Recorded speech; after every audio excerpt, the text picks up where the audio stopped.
Hello and welcome to Yas Planter. Today I want to talk about this beautiful philodendron. This beautiful one right here is called Philodendron Birkin. They are usually native to South America, especially to Ecuador.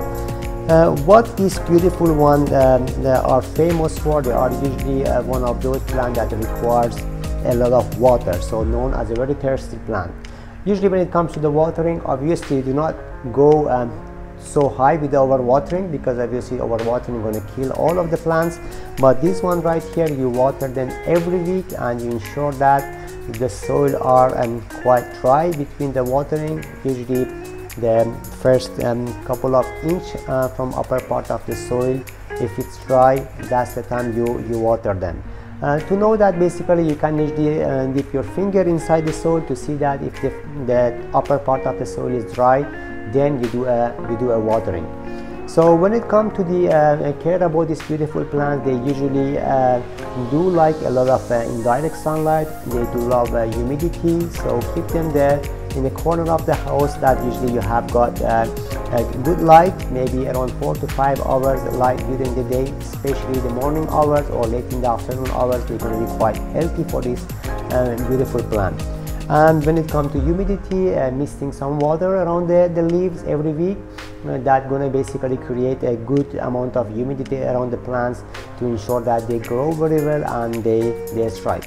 So when it comes to the knowing that if the plants is doing well or not, when you identify that the plants having some yellow leaves, that means if it's like a bigger leaves that is around the lower part of the plant, that could be the sign of the aging. So that's very fine if you identify any yellow leaves around it. But if you identify a younger leaf that turning yellow, then that could be because of the overwatering. So the plant is suffering with the overwatering. So that's the time you basically make sure that you control the watering level for the plant. If you come across any brown leaf about these beautiful plants, then usually they are sign of not getting enough light or they are not getting enough humidity. So that's why misting comes quite handy for this beautiful plant. For me, how do I water this beautiful plant? I usually do a bottom watering. So I pour the water inside the saucer, usually around 1 centimeter from the bottom of the saucer, and that's how much high I go with the water, and the plant on its own absorbs the water. And I find this quite useful and quite healthy for almost all my indoor plants. I usually do with the bottom watering. This beautiful one right here, they are known as a white waves as well, because of the white stripes that they have got on the leaves. That's how they are famous for, and as well as they are known as those basically not pet friendly or child friendly plants. So they are quite toxical, so keep out of reach of children or pets. Keep them somewhere and higher that they are not accessible for children and for pets. That's all about this beautiful philodendron. I hope you enjoyed the video. I hope you loved the video.